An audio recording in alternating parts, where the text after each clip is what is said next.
반갑습니다. 오늘도 여러분들께 스포츠 정보를 알려드리는 토장군입니다. 구독과 좋아요 저에게 큰 힘이 됩니다.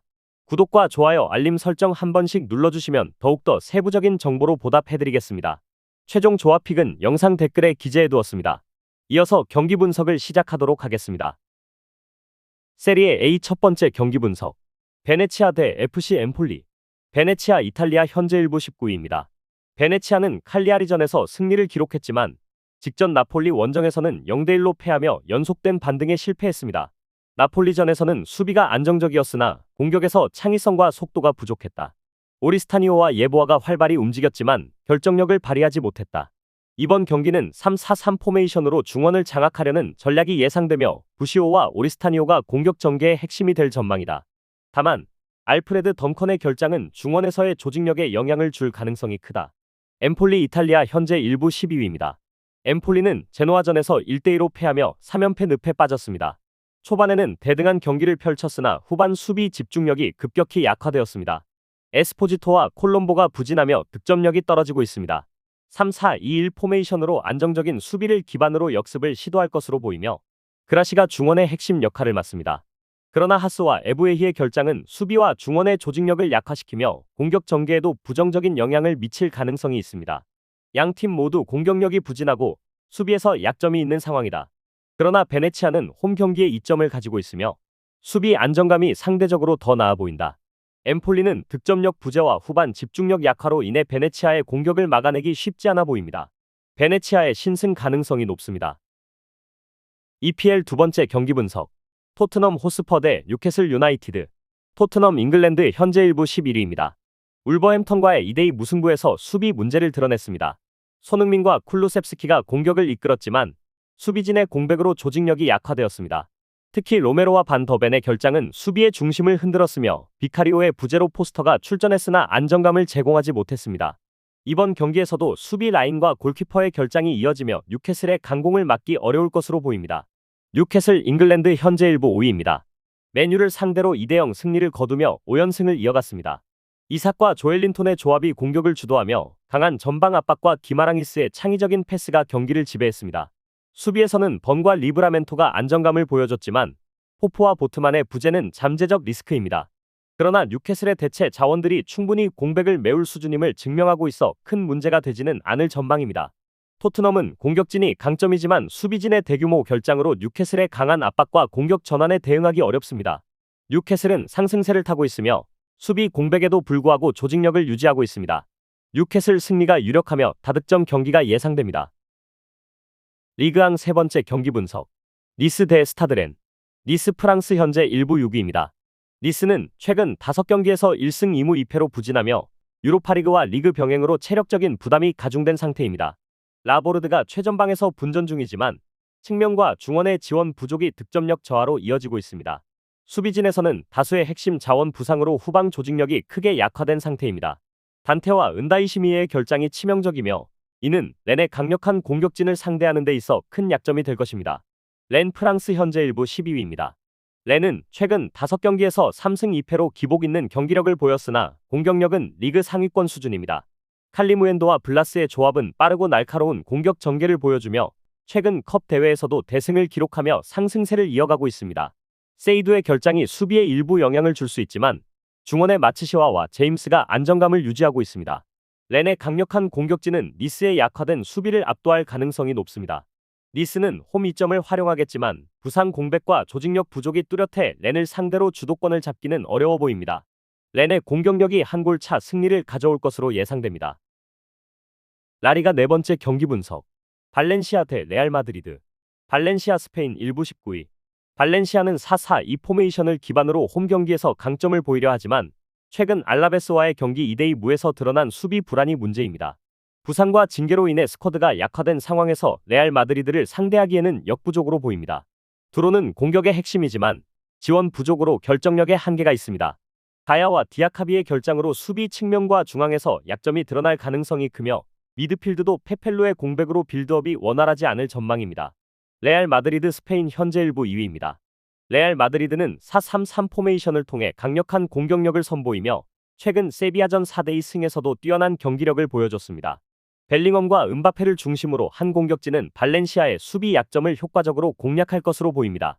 추아메니와 카마빙가는 공수 밸런스를 유지하며 중원의 주도권을 확보하고 있으며 리디거와 발베르데가 수비 라인의 부상 공백을 안정적으로 메우고 있습니다. 비니시우스와 호드리고는 빠른 속도와 창의적인 플레이로 측면 공략에 강점을 보일 전망입니다. 발렌시아는 부상과 징계로 약화된 스쿼드로 인해 경기 주도권을 잡기 어려울 전망입니다. 반면 레알 마드리드는 탄탄한 조직력과 강력한 공격력을 바탕으로 발렌시아의 수비를 쉽게 공략할 가능성이 큽니다. 고득점 경기 속에서 레알 마드리드의 승리가 유력합니다. 이탈리아 슈퍼컵 5번째 경기 분석. 유벤투스 대 AC 밀란. 유벤투스 이탈리아 현재 1부 6위입니다. 유벤투스는 4-3-3 포메이션을 기반으로 공격과 중원에서의 안정성을 바탕으로 경기를 운영합니다. 최근 피오렌티나와의 2대2 무승부에서도 블라호비치의 꾸준한 득점력을 확인할 수 있었지만 브레머와 카발 등의 결장으로 수비 라인은 취약합니다. 투람과 로카텔리의 공수 조율은 여전히 팀의 중심축으로 작용하며 밀란의 중원 압박에 맞설 핵심 카드입니다. 다만 밀리크와 웨아 부재로 공격 패턴에 다소 제한이 생길 가능성이 있습니다.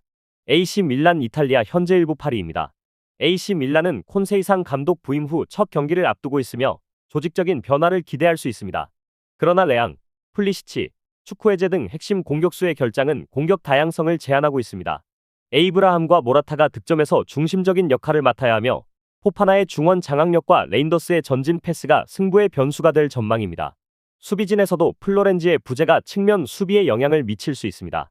양팀 모두 핵심 선수들의 결장으로 수비와 공격에서 약점을 보일 가능성이 큽니다. 유벤투스는 블라호비치를 중심으로 안정적인 공격 패턴을 유지하며 상대 수비를 공략할 것으로 보인다. AC 밀란은 새 감독 체제의 변화를 바탕으로 적극적인 시도를 하겠지만 전력 공백이 뚜렷해 승점 확보가 어려울 가능성이 높습니다. 다음 경기 분석에 앞서 여러분들께 조금이나 도움이 되고 빠르게 정보를 받아보실 수 있는 곳을 마련해 두었습니다. 저의 영상에 댓글을 눌러보시면 영어로 된 카카오톡 링크가 있습니다. 누구나 참여 가능하고 100% 무료로 운영합니다. 유료 정보를 이용하시는 것보다 저희 멤버방에서 제공되는 정보 웃고 떠들 수 있는 자리를 마련해 두었습니다. 무조건 당첨은 장담해드릴 수 없지만 즐거운 배팅하실 수 있게 멤버방에서 소소한 재미를 드리고 있습니다. 이어서 경기 분석 시작하겠습니다. 호주 1부 6번째 경기 분석. 멜버른 빅토리 대 웨스턴 시드니 원더러스. 멜버른 빅토리 호주 현재 1부 4위입니다. 멜버른 빅토리는 4-2-3-1 포메이션을 주로 활용하며 최근 오클랜드전에서 0대0 무승부를 기록하며 수비적인 안정감을 확인했습니다. 미란다와 해밀의 탄탄한 수비 조합이 돋보였지만 전환 속도의 부족과 결정적인 기회 창출 실패가 약점으로 드러났습니다. 마샤치의 복귀는 중원의 창의성을 더할 것으로 기대되며 벨루필레이와의 호흡으로 공격 루트를 다양화할 가능성이 큽니다. 그러나 덩컨의 기복과 골 결정력 부족은 여전히 해결해야 할 과제입니다. 웨스턴 시드니 호주 현재 1부 7위입니다. 웨스턴 시드니는 직전 메카서전에서 2대3으로 패하며 상승세가 꺾였으나 공격력에서는 여전히 위협적입니다. 사프스포드와 보렐로는 날카로운 움직임을 보여주며 득점 기회를 만들었습니다. 정태욱과 페레카노스의 결장으로 수비 공백이 발생했지만 클레우르의 복귀가 측면 안정에 기여할 전망입니다. 브릴란테는 중원에서 경기 템포를 조율하며 팀 조직력을 강화할 것입니다. 다만 잦은 로테이션과 체력 부담이 경기 후반 변수로 작용할 수 있습니다. 멜버른 빅토리는 수비적으로 안정적이나 공격에서의 완성도가 부족하며 웨스턴 시드니는 강력한 공격력을 앞세워 우위를 점할 가능성이 높습니다. 두 팀 모두 수비 불안을 노출할 가능성이 있지만 웨스턴 시드니의 조직력과 공격 자원 활용 능력이 승부를 결정지을 전망입니다. 호주 1부 7번째 경기 분석. 뉴캐슬 제츠 대 시드니. 뉴캐슬 제츠 호주 현재 1부 11위입니다. 뉴캐슬 제츠는 최근 5경기에서 1승 4패로 부진한 흐름을 이어가고 있습니다. 직전 웰링턴 피닉스전 1대2패에서는 깁슨이 2골을 기록하며 공격에서 가능성을 보였으나 수비진의 조직력 부족으로 승점을 잃었습니다. 주장 그로조스와 로즈의 출전 여부가 불투명하며 이들의 결장은 중원과 공격에서 큰 공백으로 작용할 가능성이 큽니다. 왼쪽 수비에서는 나타와 윌머링이 안정감을 제공해야 할 것입니다. 시드니 호주 현재 1부 8위입니다. 시드니는 최근 멜버른 빅토리전에서 3대0으로 대승을 거두며 상승세를 보이고 있습니다. 4-1-2-1-2 포메이션으로 안정적인 경기 운영을 보여줬으며 후차르스키의 골과 조직적인 움직임이 돋보였습니다. 클리말라의 부상 결장은 아쉽지만 중원에서는 홀먼의 복귀로 균형을 맞출 전망입니다. 골키퍼는 데비니시 미어스가 나설 가능성이 크며 세네의 상태는 변수로 작용할 수 있습니다. 뉴캐슬 제츠는 수비 불안과 주요 선수 결장 가능성으로 인해 경기 주도권을 잡기 어려운 상황입니다. 반면 시드니는 최근 상승세와 조직력을 바탕으로 경기를 지배할 가능성이 큽니다. 양 팀의 수비 문제를 고려할 때 다득점 경기로 이어질 가능성이 높으며 시드니가 근소한 차이로 승리할 것으로 보입니다. 저의 영상이 마음에 드셨다면 구독과 좋아요 눌러주시면 감사하겠습니다. 추가적인 조합픽과 다양한 경기에 대한 세부적인 분석과 결과가 궁금하신 분들은 영상 하단의 댓글을 확인해 주시면 되겠습니다. 스포츠 토토가 처음이신 분들 혹은 적중률이 낮으신 분께서는 멤버방 적극적으로 추천드리며 분석 비교부터 해보시길 바랍니다. 멤버방에 다양한 픽스터 분들이 많이 있으니 도움을 받아서 수익률을 극대화하는 것도 괜찮은 방법일 수도 있습니다. 그러니 며칠 지켜보신 후 마음에 드는 조합픽 탑승하는 방법도 좋을 수 있습니다. 스포츠는 절대로 운으로 하는 게임이 아닙니다. 이제는 스포츠 분석도 전문 분야가 존재합니다. 오늘도 저희 영상을 시청해주셔서 감사합니다.